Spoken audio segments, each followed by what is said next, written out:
टरबूज पीक वाचवण्यासाठी शेतकऱ्यांना करावी लागते औषध फवारणी। नांदेड जिल्ह्यात मागील 5-6 दिवसांपूर्वी थंडीची तीव्रता कमी झाली होती। ढगाळ व दमट वातावरण निर्माण झाल्याने टरबूज रोपासाठी तसेच रब्बी हंगामातील इतर पिकावर विविध रोगाचा प्रादुर्भाव वाढला होता।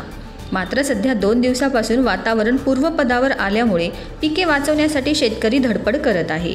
शेतकऱ्यांना आपली पिके वाचवण्यासाठी पिकांवर महागडी औषध फवारणी करावी लागत असल्याने उत्पादन खर्च वाढल्याने शेतकऱ्यांमध्ये चिंतेचे वातावरण आहे। नमस्कार, माझं नाव दीपक सिद्धार्थ हटकर। मी मुदखेड तालुक्यातील मुगट या गावचा रहिवासी आहे। मी माझ्या 2 एकरमध्ये टरबुजाची लागवड केलेली आहे आणि इंडस कंपनीचे ब्लॅक बॉस ही व्हेरायटी लावलेली आहे आणि हवामान बदलल्यामुळे याच्यावर थोडा रोगाचा प्रभाव आल्यामुळे मी स्प्रे करत आहे।